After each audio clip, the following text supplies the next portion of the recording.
Hey, good evening, everybody. John Henry Soto here, along with, as always, George Batista. Welcome to Counterparts, Spotlight Conversations with Creative Minds. As you all know, we just love to have creative minds on here, and we have one today. We have David Brier is going to be on the show. Holy crap, branding master. So whatever you do, whatever you got to brand, this is the place to be right now. So please hang tight. Let's do a little dancing.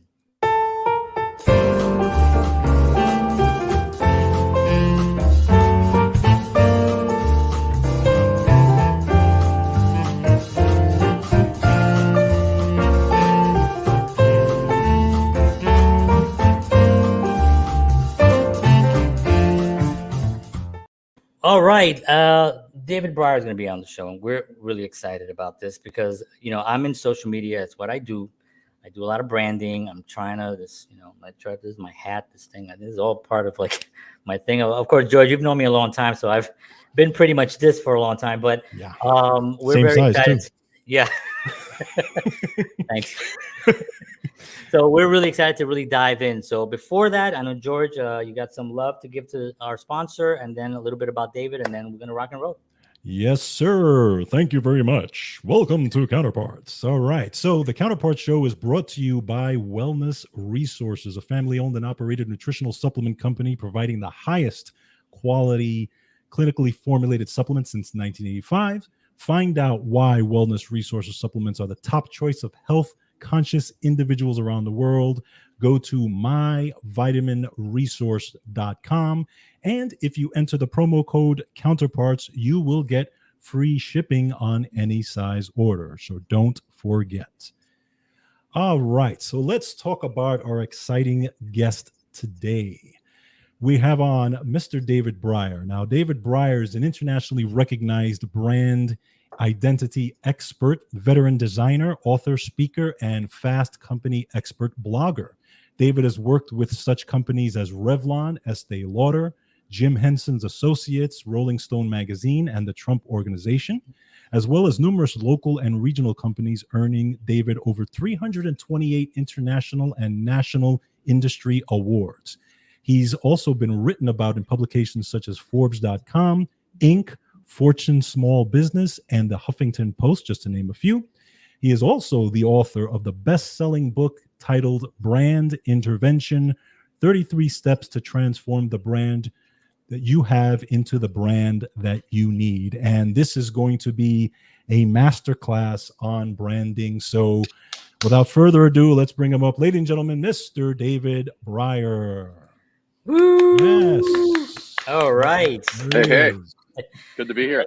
Yeah, thank you so much for doing this. We appreciate it. We have questions, as George and I sometimes do. George is more organized with the questions. I kind of like to just kind of free flow on what the conversation takes us. Sometimes that gets me in trouble because I try to be funny and it ain't funny, but I still go with the flow. Well, I think between George and I, we'll like if you say something and we each notice that you think that it's entertaining, he and I will either give you a thumbs up or a thumbs down. You'll know as you're going. We don't want you to be wondering. Yeah. Am I hitting? Yeah. it? Yeah. Do I own the room or does the room own me? You know. Yeah, I just don't want to end the night with a lot of this going on because. I understand. It's much easier to go like this than it is like right. You got to use That's different true. muscles. You can pull a muscle. Really, yeah. A lot of strain. So listen, David and I are the drummers. We'll keep the time. Okay. There you go. Nice. I like that. All right. There you go. Cool. Well, David, thank you so much. So I'm going to turn it over to George. He's going to ask one of our first questions to you, and then we're going to kind of turn it over and to you. And I have some questions, but they're more like comments on having followed your career and seeing some of the work that you've done based on that. So, Jorge, what do you got? Yes, sir. So, we know some things about you. We know you grew up in New York, right? I know you were a musician and you were definitely into the arts and stuff like that, which is awesome. And again, so were we. We're totally into that. What I would like to know is, I mean, just for the folks that don't know, how did the whole branding thing start? How did you get into that? Well, like you haven't been asked this before. I haven't. Well, true. I'm asked that a fair amount, but I always like to give a good context so it makes sense. Growing up in New York, I was always really exposed to, I was born in Brooklyn, raised in Queens, then a little bit on Long Island, and then moved to Manhattan to start my career. And so what happened was, growing up, I loved anything that kind of made me pause and go, I was really like a sponge. So whether that was us going to Greenwich Village on Sundays and walking around the West Village and Washington Square Park, and me seeing the street musicians, or walking by a particular deli or restaurant and smelling that, it was kind of like anytime that my senses were awakened and brought like, bam, what was that? It's kind of like, because a lot of life, I mean, it's a little philosophical, but it is how I think. And so the thing is that, life kind of goes along. Well, yet there's things that make us stop and go, whoa, what was that? We do the double take. Sure. It's the stuff that rises into a level of like, wait a second, that's not just the plotting along da da da da da da da da, because a life led like that is dull as shit. It's like that's not. I don't believe that that's why we're here, or to what extent we can truly live and inspire and light things up. So that's essentially what was the thing for me. I was an artist from the very point that I could hold a pencil. I dug music. I loved odd time signatures. I loved progressive rock and fusion and different things, as well as loved the Beatles, loved Motown, loved James Brown. I mean, just full boom. spectrum. It was like the Supremes, the Temptations. I mean, come on. Smokey So Robinson. I loved all of that. And when it came to what can I do for a career, it was like I basically thought, okay, I was going to be an illustrator. That's what I thought I was going to be. And I was studying to be an illustrator, but it was my last semester in my sophomore year, and I was like, I saw this publication that nobody here would really know unless they were a designer. Just know that it was a trade publication, but it wasn't usual. It was very unusual. It was larger in size, but it radiated like a level of craftsmanship. I mean, you could not take your eyes off of it. When you hear a piece of music and you just go, whoa, it's like bam, or you see a mural on a wall, or you see a piece of architecture, or you taste a piece of food and you go, damn, that chef was not asleep. He didn't leave nothing on, nothing was left that couldn't have just been amplified. So that's basically what happened for me in that I remember that exact class. It was on a drawing table and it was just sitting there. Someone had left it and I snatched it. I was like, I am taking this. I am devouring this. Right. And I then started, who is the designer? I looked at the masthead where you have all the credits, the editor, the writer. And I looked at it and I was like, who's the designer? And I started to hunt. Now, you have to understand, this is key for everyone listening to this. Okay. There was no freaking internet when I was doing that. It wasn't like, oh, let me Google this. Okay. Right. Okay. That means I have to find out. I have to do some legwork. I got to go to look at places and, we didn't have what we take for granted today. Oh, and man. So it was very, very interesting. That was the beginning where I said, okay, I don't want to just be like an accompanist to something.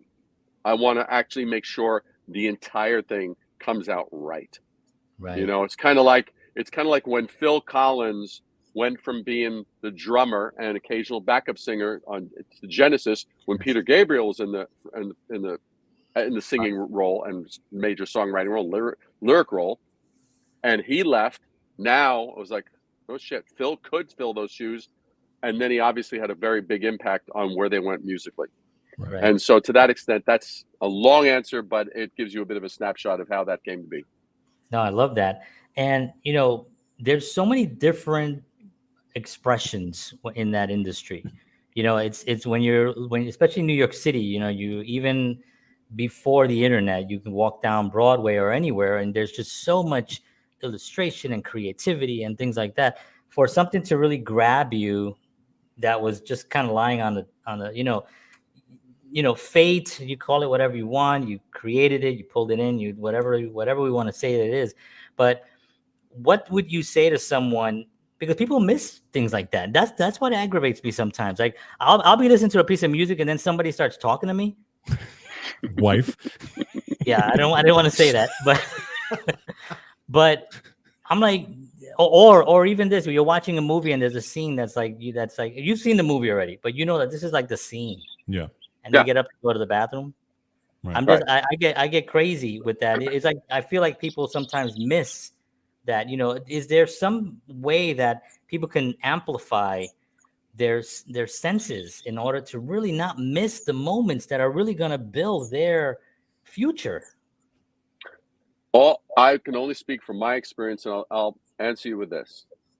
If I'm there as in the audience capacity, and I'm taking something in, and I'm like, and I want someone. I mean, we've all seen like a movie with an amazing scene or some pivotal thing, and you're like, watch this, pay attention. Yeah, you could do it in the moment, but what I found to be more rewarding is owning the fact that I can create things, brands, packages, images, messages, stories, all of those things as part of the brand landscape for my clients that get others to stop and go, whoa. And Right. for me, it's stepping into the shoes of, I help people connect the dots that they otherwise are missing or otherwise are overlooking. So I just put myself in that capacity of, it's like, how am I going to help them connect the dots? Because I'm good at that. If I'm talking to people, if you're asking me questions, I'm going to help you connect some little universe or world over here and this other one over here. And all of a sudden you're going to go, oh my God, those things, they might be cousins. They might be siblings. Right. They might be married. Right. in some world, but all of a sudden, but that's the thing that I love to do. And as a result, that's done an amazing outcomes for clients. It's done amazing outcomes for just when we're in the world in any capacity, whether we're an entrepreneur, whether we're a leader, whether we're a writer, whether we are running a business or performing with others in a band or in some capacity, it's incumbent upon us to open eyes, open minds, and open hearts. Those are the things that I look at. If I am failing to do that in a conversation, and I don't mean that takes work, and it doesn't mean like I have a different agenda than what I'm there to do. Because I mean, I can move. I'm able to adapt because not everybody's going to give a damn. My grandmother, who's no longer with us, is not going to care about certain things that I might care about, but I could still help her, in that way. And I could do it to a young nephew, or I could do it to my wife, or my wife could do it to me, et cetera, et cetera. So that's where the fun comes in. It's like, how do we actually open minds, open hearts, and open eyes? I love that. Now I wanted to. Sorry, George. I know you had a go question. right ahead. I'm gonna just jump in here for a second. But when you're approaching, or when someone approaches, a better question is, when is someone ready to get branding advice? Because sometimes I think they decide they want to get, they got the logo, they opened up a bank account, they got the space, they got everything set, and I'm like, okay, so what's the day to day? Well, I don't know. We're gonna do what I've been doing in my house for free. It's sort of like when you see someone, what do you look for right off the bat? They basically gone about it ass ways. That's like going. I'm breathing therefore I can win an Olympic race because people, when they complete and cross the finish line, are breathing. Therefore, I'm ready for that. Yeah. That's about as logical an Right. argument. Okay. So the thing is that, I mean, and I literally had this conversation 12 months ago, where there was a designer who had invited me on to his podcast, and he goes, "So when is it that you actually decide to do the design, like before or after the story?" And I looked at him and I was like, "How the hell do you know what you're designing unless you Right. actually have defined it in terms of a story? And how do you come up with a story unless you actually know, well, who's the audience I'm going to serve? And if you're going to serve that audience, well, we live on a planet where there's no shortage of options. If I want to eat out, there's a gazillion restaurants. If I want to buy some shoes, there's a ton of brands. And keep on going down the list. Right. So there's noise. So unless I've gone and looked and gone, how much noise is there? How the hell do I know how to eat? It's like, how can I estimate what's going to be impactful against the background noise level of what? You know, so I mean, there are factors that one has to do. So that person, I would consider that the picture you painted, okay, they got the logo and they've opened up the bank account. I couldn't give a shit if they opened up the bank account. I couldn't give a shit if they have a logo. I couldn't even give it. I would just collect the information. What name did you come up with? How did you come up with it? What's your competition like? What people are you serving? Because those people have values. I'll give you a perfect example. There's a brilliant naturopath who devised a drug-free program for women to really make it go through menopause without drugs and without the discomforts and the hot flashes and the emotional this and that the other. And by the way, I found out that the hot flashes and were actually that the hormonal imbalance was a symptom, not the cause. I learned this from her. I was like, what? That all of a sudden I was like, whoa. Well, the interesting thing about this is I start looking and she has this program, great program. And I'm like, so I do my homework, I do all the stuff. She had this, I think her thing was called Vitality Project or something. She called it something like that. I said, the word vitality is nice, but it doesn't mean anything in the context of what you're doing. So what I learned as I was doing this is women, when they're talking about menopause, they talk about it. They refer to it as the change.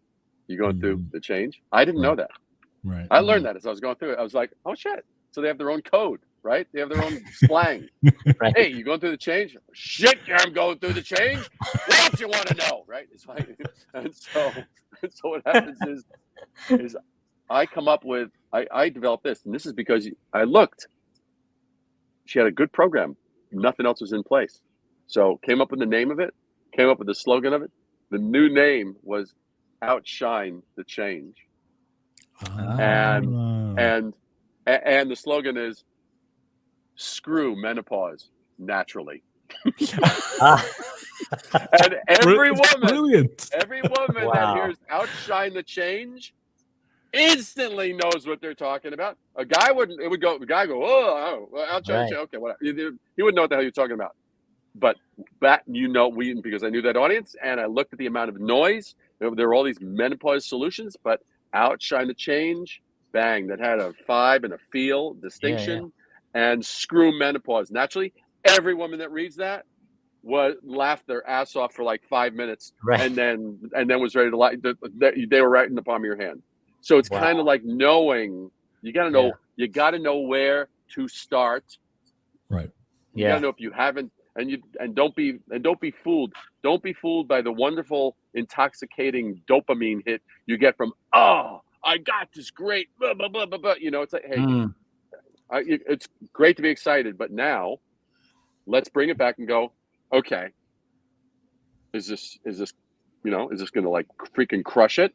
Or was that just, are we just like, in love with ourselves, infatuated with ourselves for just those few minutes? And we're now back to looking just, and it doesn't mean get less excited, but it is a skill set to be able to go from, it's kind of like figuring out a good drum fill. Like one of my I loved, for those that are into music, I really dug Genesis when I was growing up. And this is Genesis with Phil Collins. I mean with Peter Gabriel. Well, Cinema Show is one of the all-time great for anybody that knows. It's a great 7/8. It's a 7/8. Yeah.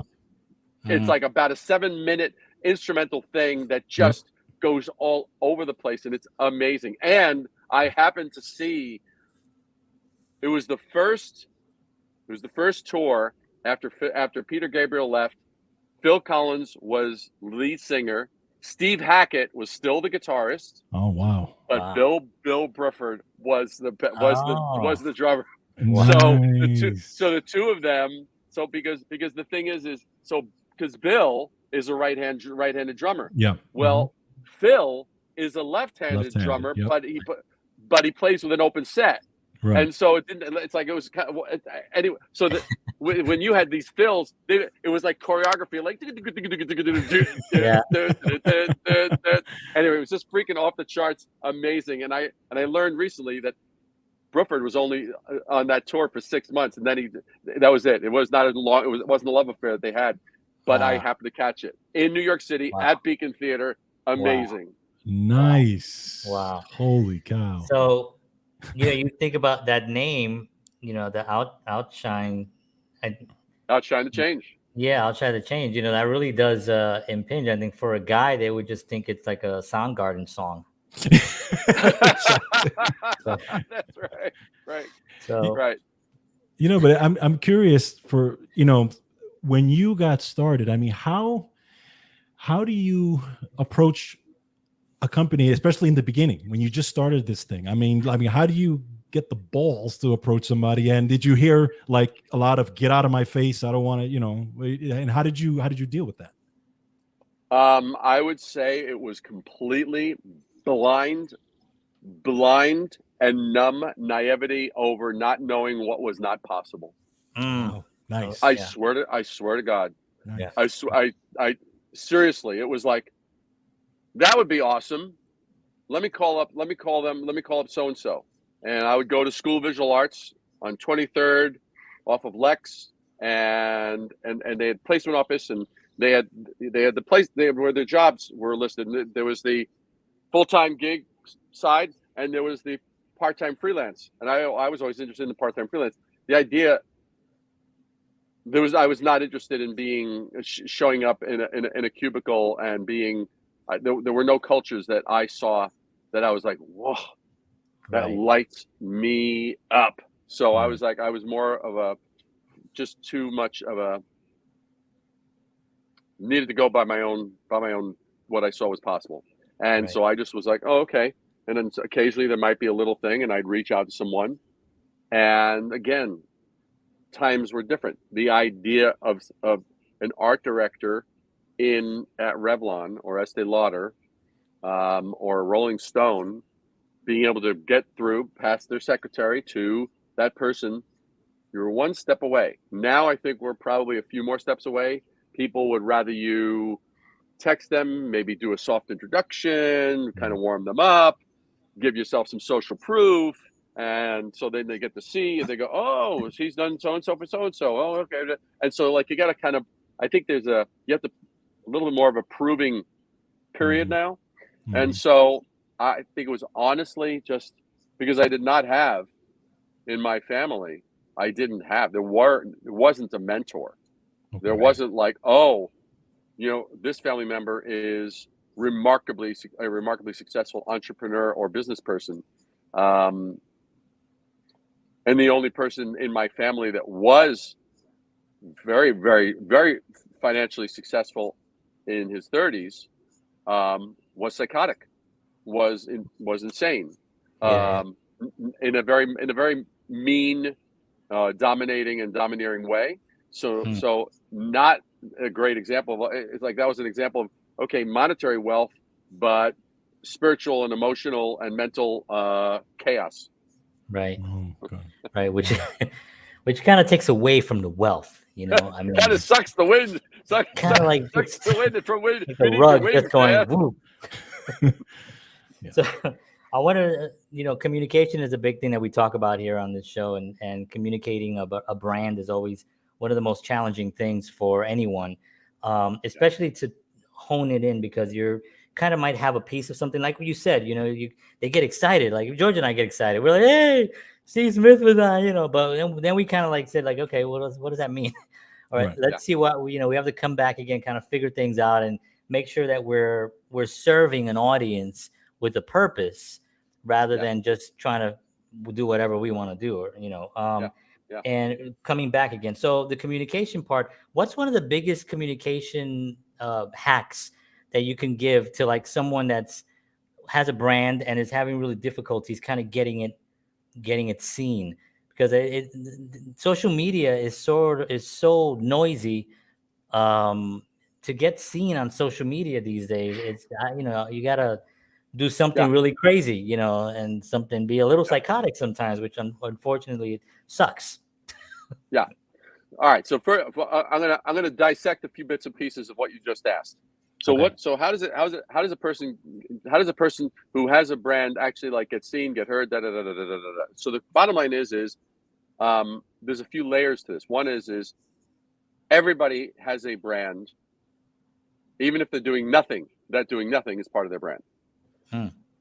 Or them doing something. What they do on a regular basis, like we all know someone in our life or some way that they connect with us.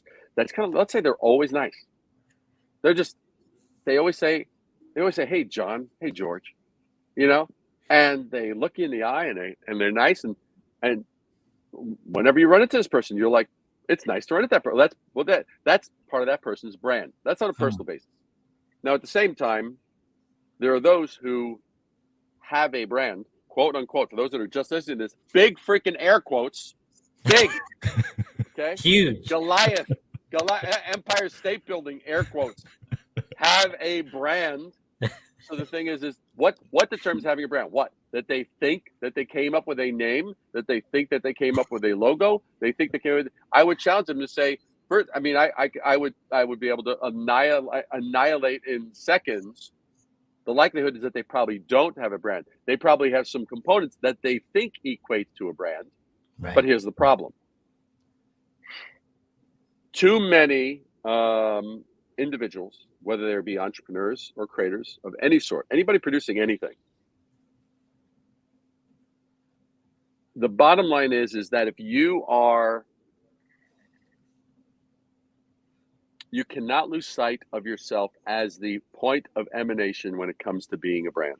Like, for example, when 2020 hit, I felt the impact in my business. I was still busy, but I saw a decline. I definitely had an impact for a few months until I kind of adapted and reconfigured and and then it was like sort of come back. That was fine. But during that time, I decided, you know what? Because I had already written Brand Intervention, and that was written, and just for context, for those who don't know, I've been doing this for 42 years. I didn't just say I'm 42 years old. No, I've been doing this career for 42 years. Over 4 decades, I've been doing this, and I've seen a lot, and I know a lot. Well, after 35 or so years, I was like, I keep on hearing the same questions from people. And these are people, whether these are CEOs of international corporations, international businesses, new startups in California or New York or New Jersey or overseas or Florida or wherever. And, I have helped creative individuals build their empires and make millions, and in some cases, billions of dollars. So but yet they all had the same blind spots. They all had the same, they kind of dismissed certain things, or they didn't fully anticipate if they did this, then that would happen. So I wrote the book. My book was literally, these are the same confusions, misconceptions, blind spots that entrepreneurs and creative people have. So that's why I wrote the book. So after I wrote that, and it became a international bestseller within 2 days, I then I then said, okay, I'm going to put this into a digital form in some way. I'm going to create a course around this. And so I spent 9 months putting that together. And the reason that I say that is because I needed to take ownership. And what I tell people at the beginning, as I say, literally the first Zoom, we have these 2-hour Zoom calls that happen as part of it's a mentoring and masterclass is what it is. And I tell people in the first masterclass, I say this. I say, here's the deal. I know you're here to get a brand, but I'm here to tell you something. You don't need a brand. Your brand needs you. And I'm here to get the shit out of the way so that I can give you back to you so that you can empower your brand. Wow. Wow. Wow. That's my answer to your initial question. Wow. So yeah, because people get in their own way, because I think the excitement and the idea of what that possibility is of something they just created here, they forget what's here, and then they go over there, or they go over there, or they go over there, or whatever, and then you have to kind of wheel it in and take responsibility for what you actually have, and kind of they go like, hey, this is like again, they're the intoxication. Oh, this is such a great blah blah blah, and they're so infatuated with it, or they think it's going to happen because it's a great idea, it's a great name, it's a this, it's a that, and they misassign their power. They are the thing that's breathing life into it. That thing isn't breathing life into them. They're breathing life into it. You talk to any great leader, they will have that accountability. You talk to any great athlete, the athlete doesn't go, well, the ball made me great. No, you made the ball great. You made that. You made that distance that you jumped that nobody had jumped before amazing.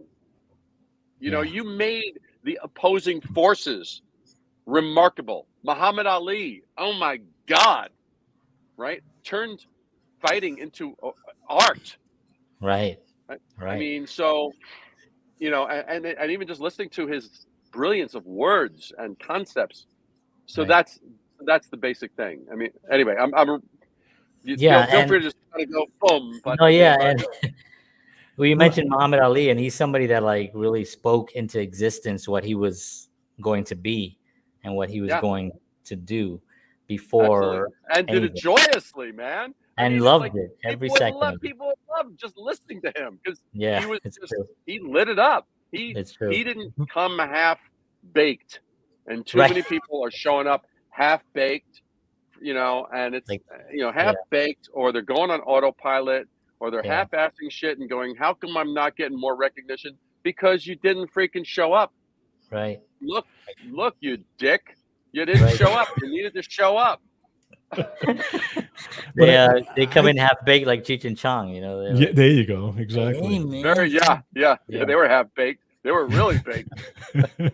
But I think one of the things that happens, especially with social media, and that John was pointing out as well, that you think about all these gurus of social media on YouTube and all these, and they tell you this is the way that gets you the views. This is what you need to do to get 1,000 people. This, and everybody now they're trying to tell to do the same. This time of the day. This, and everybody's trying to rush to do the same exact thing.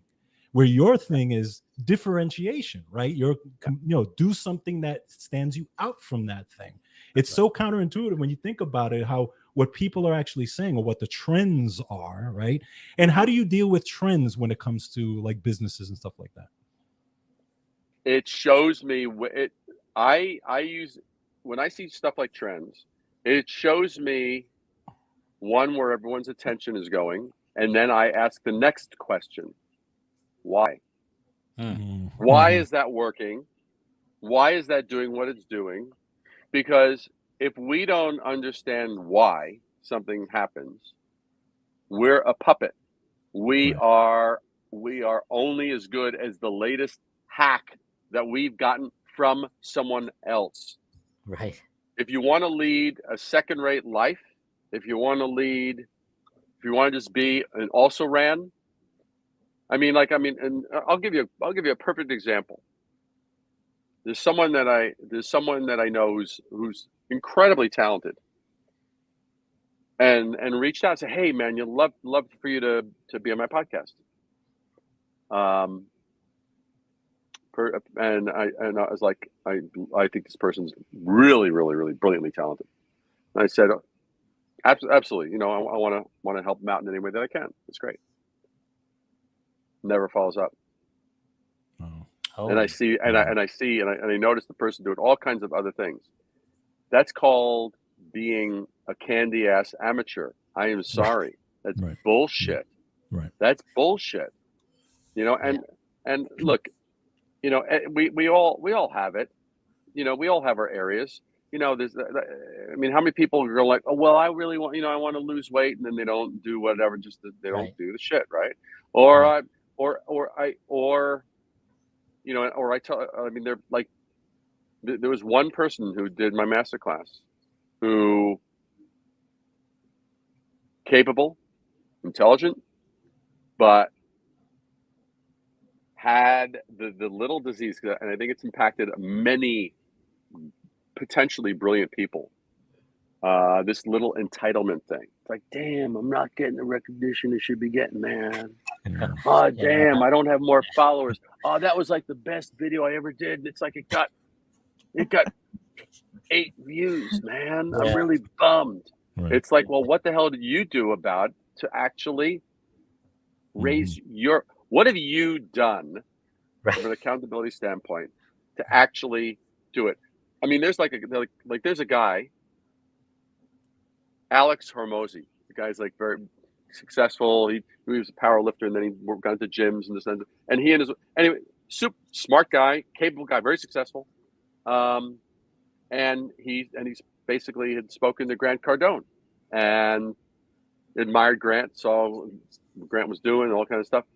And Grant coached him, you know, and Alex had shared some of the coaching points. And one of them was the factor of like your volume. What can I do? Blah, blah, blah, blah, blah, blah. And it was whatever the question was, Grant's thing was volume. Your volume, your estimation of volume is off. And I think Alex had said at the time that he had started, and he had all the resources to do whatever the hell he wanted. Like money and time were no barrier, zero barrier. Wow.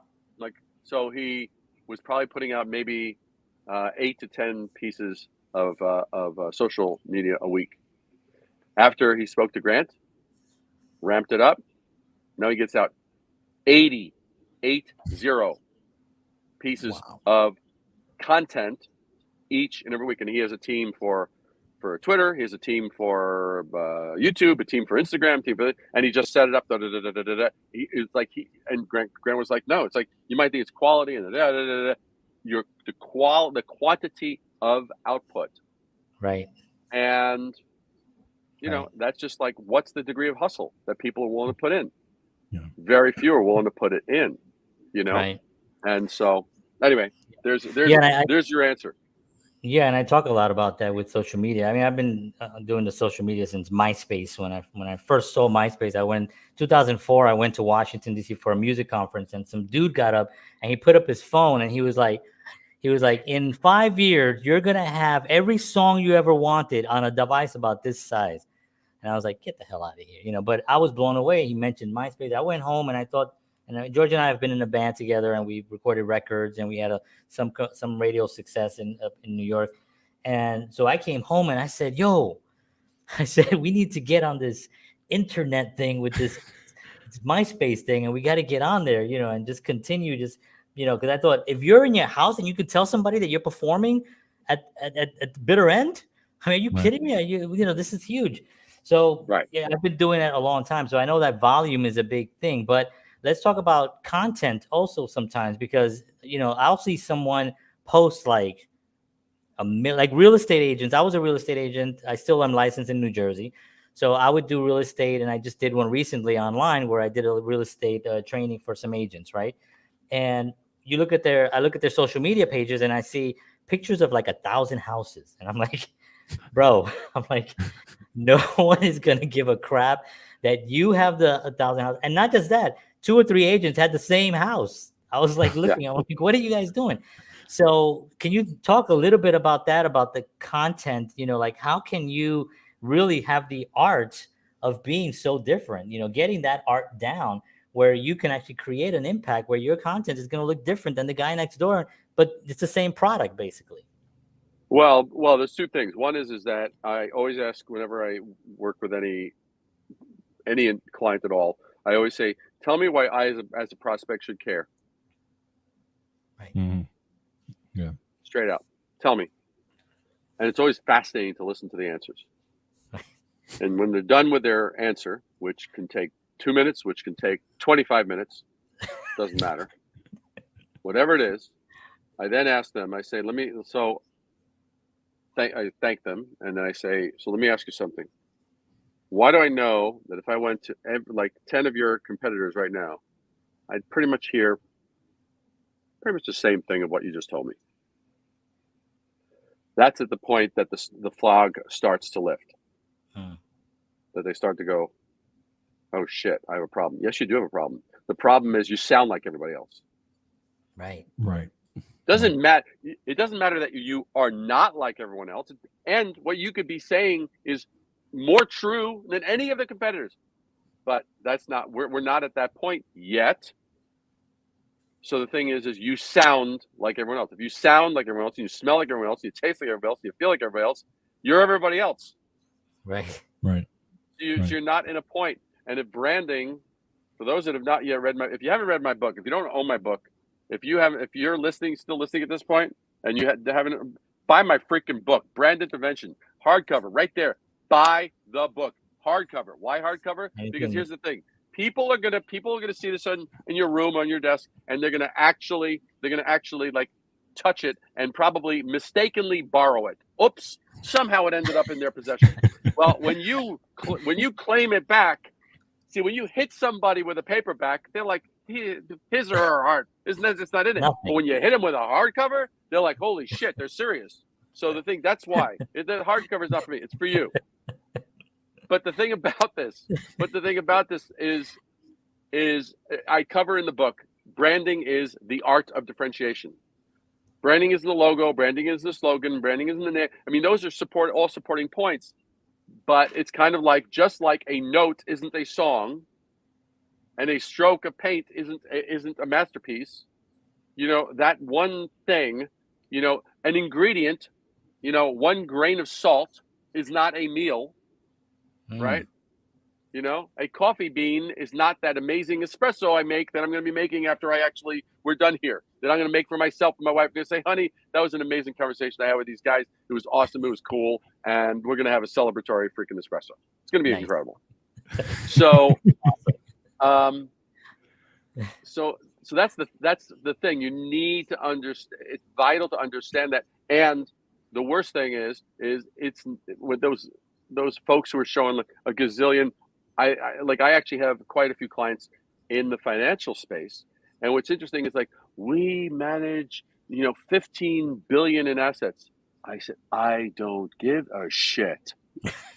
That's like the realist. That's like the retail giants who go, we have 120,000 products. I said, couldn't give a damn. Do you have the one that I want? That's the only conversation I'm interested in having. I don't give a shit about the 119.999 thousand other products you got. Do you have this one? Right.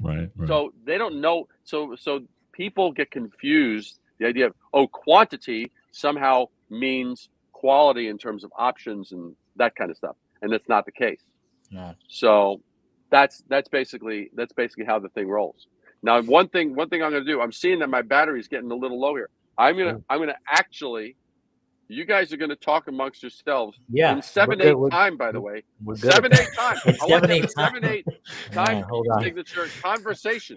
Right. I hear any 4/4, I'm going to be freaking upset. George started off because there's no way I can. 4, 5, 6, 7, 1, 2, 3, 4, 5, 6, 7, 1. That's awesome. So this book, again, I just want to show it once again. And I actually, I don't have this book yet. I will get this book today. I will order it as soon as I might actually do it while we're live. But Yeah, I mean, David is really giving us some incredible information here, some great gems. And one of the things that I really like about what he's saying is that, there's this honesty that's like missing from this industry. Right. You know what I mean? Like, Yeah. I think it came in the real estate agent. A real estate agent is really, unfortunately, they're kind of covered with this thing of like having to be this proper thing. They're not lawyers. Hmm. You know what I mean? They're not accountants. They're not legal people. They're real estate agents, but they wear a tie and they wear a shirt, and then they fall into this kind of weird kind of thing. So having a conversation the way David is having right now and just saying like, I don't care. Tell me what your product is, or so why should I care? That is so huge and so missing in the industry of just not Correct. social media, but just branding in general. People aren't being asked that. You know what I mean? Right. George and I are guilty of it because we kind of have to police ourselves on like, what the hell are we doing? Right. Are we doing anything viable here? Or what should we do? We're looking for this, we're looking for that. But it's important to really not only have it on your own, Right. have your own thing, but also have someone there that can do that. And David is back, and that was great. And we did show your book again, and we'll probably show it a million times before we're done. Now, by the way, I'm gonna criticize you because I noticed that some of that was done in 5/4, not 7/8, and so not cool. So not sorry, cool. gosh. I was listening. Without to that George, man. I'm a 4/4 guy. Unfortunately, I need that timing. Listen, I've been practicing and practicing because if I'm hanging out with Steve Smith at the end of the month, he's gonna toast me. So I gotta get ready. Oh man, that's gonna be. David, one of the things I wanted to ask you was about your actual book, because I mean, you completely differentiated yourself just with your book alone, the way you wrote it and how you wrote it. Can you talk a little bit about that? Yeah. Well, so again, I'm going to point this out so that everyone listening really gets the point. You've got to take inventory of what's out there. I mean, the greatest of us takes inventory. It's like whether it was Muhammad Ali taking inventory of who was doing what and what he had to compete against, or it's Motown and Gordy looking at and going, hey, this is what's going on, but no one actually has the package of singing, dancing, dress, getting the threads together. Yeah. And so when it came to writing the book, it's the same question I asked myself when I started my blog. I was like, well, there's some really smart people out there saying some really good stuff. What am I going to add to this party? And that's what I really had to ask myself. And so I was like, well, yeah, there are people who can make good business comments, people who could make good observations. They could do good strategies. They could talk good stuff from a management standpoint, this standpoint, but no one that I knew or saw actually showed, they pulled the curtain back and showed what went into creating an actual brand. I'm going to show you the before. I'm going to show you the after. I'm going to walk you through. I'm going to tell you my thinking process so you actually go and you really feel that you're getting something that you hear that you can't get anywhere else. Similarly, when it got to the book, what I looked at was I had a pet peeve. I would find myself reading some like amazing books that, everyone's saying, oh, you got to read it. It's amazing. It'll change the way you do business. It'll change this. It'll change that. So I'd read the book and I would invariably universally find, there'll be like 10 to 12 pages somewhere in the middle of the book that had the shit. Right. It had what I called the shit. Yeah. George and I talk about this. Yeah. We talk about this. I mean, I won't name anyone. And I remember the first time someone asked me this and I told them this, they were like, sort of like, yeah. And it seemed to be, whenever I mention it, everyone's like, yeah, everyone has had the same experience. Yes. It's like, so you get all this build up, all this foreplay, and then you have the moment. And then there's that was really good. Thanks. Yeah. Okay. That was great. Yeah. Can we do it again sometime soon? Okay. So what happens is I was like, I hate that shit. Right. What if I wanted to go on the treasure hunt tell me up front I'm going on a treasure hunt. But if you're not telling me that up front, tell me where to look so I can get to the shit. And if I want to find out any more stuff that you've extrapolated or this, that, the other, and there was that, and there was one other thing. There were a couple of amazing TED Talks that I had seen, and I was like some hot shit. And I bought a couple of books based on what I saw in the TED Talk. I'm like, if this person can slay it in 18 minutes, oh my God, what's it going to be like? But yet I actually then bought the book. I found no more value in the book. The 18 minutes, that was it. Oh wow. That was the flip side. I was like, you son of a bitch. So that just further cemented my, you kidding me? So I ended up deciding I'm not going to have any fluff in the book. I'm going to have no fluff in the book. That's partly why the type is so freaking big, because I could have written 5 times the what's in there. But out of respect for myself and out of respect for the reader, I actually just was like, no, here's what you need to know on each of these points. I've given you the concentrated stuff, all the pulp, all the good stuff. You'll be healthier just from reading each page, Wham bam, thank you, sir. Yeah. and that was the thing. And that's why, and the flip side of it was the surprise reaction that I got from people. People, when they opened the book, they're like, oh my God! They actually get excited like a kid in the toy store. Right. It's funny you said that, because books are like that. Also, I can't tell you how many webinars I've paid for that had this amazing 2-minute video before the webinar. And I said, I'm going to get this. It's only whatever it is. I get the webinar, and 2 hours later, I'm like, man, I got maybe one thing that I can actually apply. Now, I've done a lot of webinars throughout the last, whenever webinars became a thing. You do kind of extrapolate enough that you can put a thing together. But I was just like, can someone do something where they say that it's going to be this thing and it's that through the whole thing? Or just let me go home. Why do I have to stay for another hour while you talk about how great you are and how great this thing that you did, and then go back to the price, and then go back to the price, and go back? And I got so sick of that. And books, there are a couple of authors, a couple of books that I did get some benefit out of. I'm sure a lot of these people, but some of them do have a lot of fluff. So it's great to hear you say that, because that is. Hold on 1 second. It's Mother Nature's starting to rain, so I'm gonna pull myself. I'm gonna pull myself so I don't get. Okay, yeah. Hold on 1 second. Now I'm gonna move one more time. All right. I'll keep going. I'll try that 5, 7. 5-4 now. 5-4 now. Okay. 1, 2, 3, 5. 1, 2. Anyway, so I'm never gonna get. It's too bad, because it's that beautiful set that he built just for this show. Now we're not gonna be able to see it anymore. That's true, right? Here, but I will.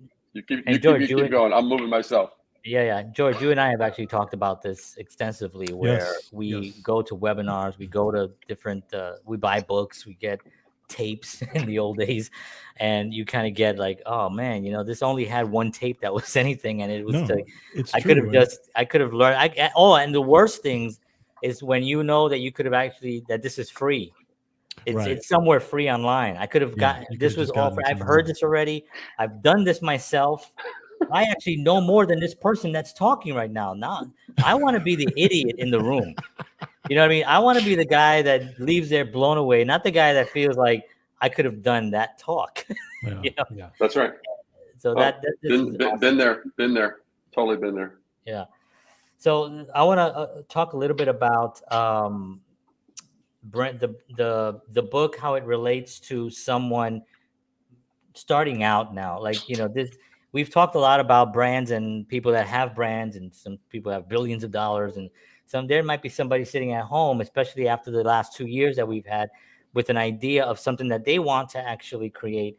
They have no clue how to do it. I know that this book will be a starting point for them. What would you say would be another starting point, or something that they should look into? Well, one is they, without question, buy the book, buy the freaking book. Not for me, for you. It is. Just trust me. Just buy the freaking book for yourself. It's for your own investment into you.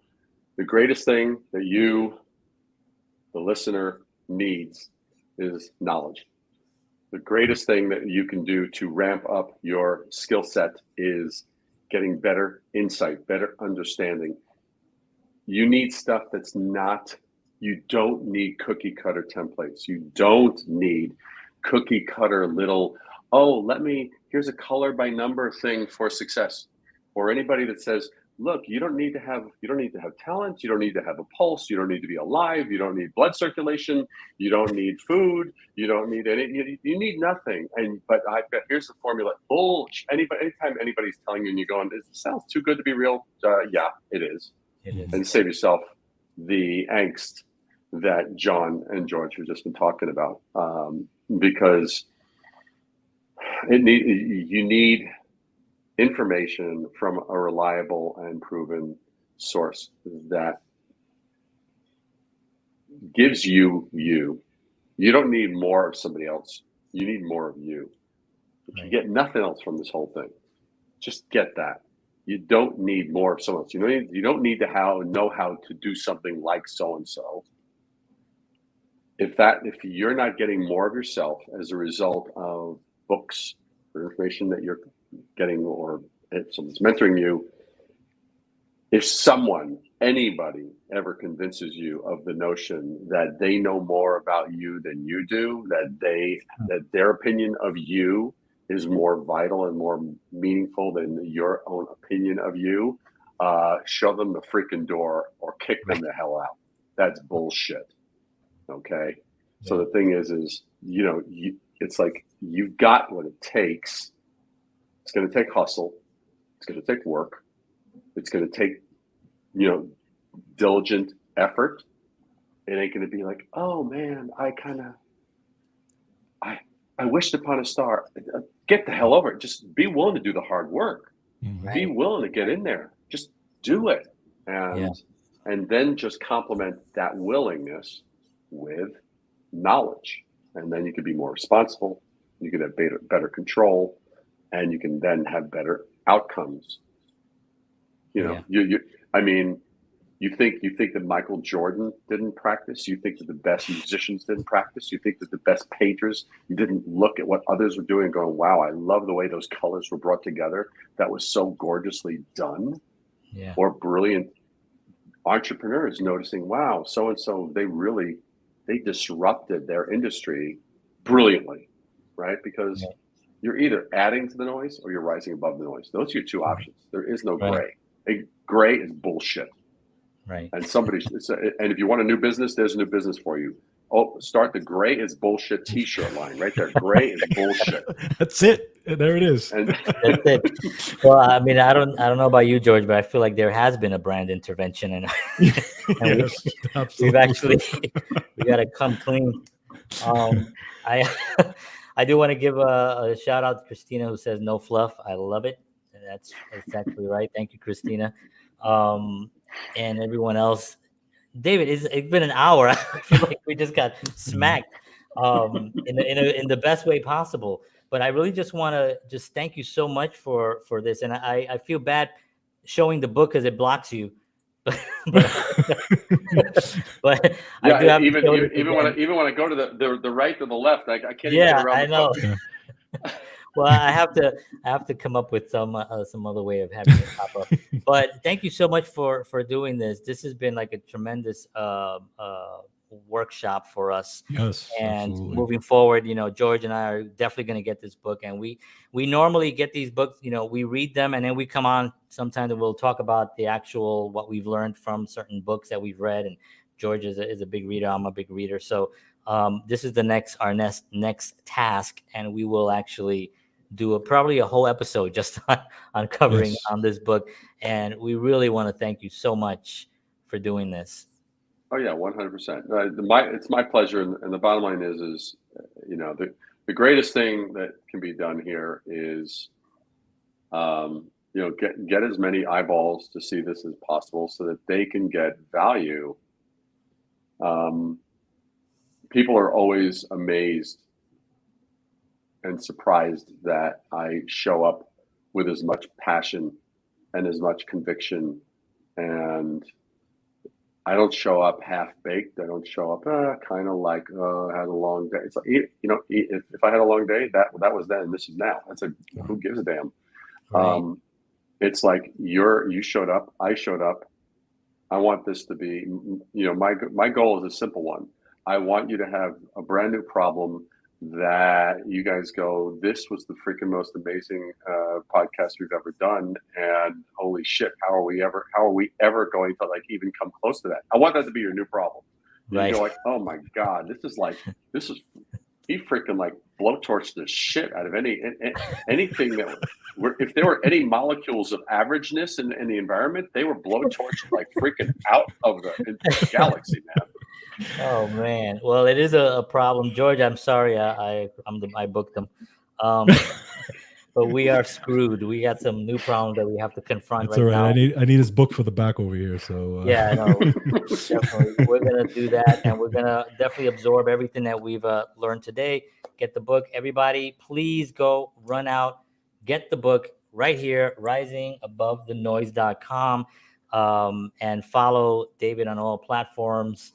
I'll have everything in the description, of course. The book, one more time, Dave, to block you there. No, that's awesome. I actually, I don't mind it too much because the back of the book actually has some amazing writing on it. I was just reading it while you were doing that. For a second, I was like, wait, how is he doing it? But it wouldn't surprise me that you can do that. I didn't tell you that was a 3-dimensional JPEG. So but that's another discussion. Wow. David, thank you so much. Appreciate it. Hold on one second. We're just going to close out the show. We want to just say goodnight appropriately. Just hang out 1 second. And thank you so much for being on the show. Thank you, sir. Appreciate it. Absolutely my pleasure, guys. Okay. Wow. Talk about my head's going to explode with the info. And I know, but we talk about stuff like this all the time. And yes, we do. And I think what he said was right. This is like a pivotal point because we talk about these problems, but we didn't have like, there's a lot of people that are talking about this stuff, right? Yeah, but there's no streamline to it. This streamlined it for me anyway. Yeah. And I think for you too, because we're both sort of cut out of the same cloth.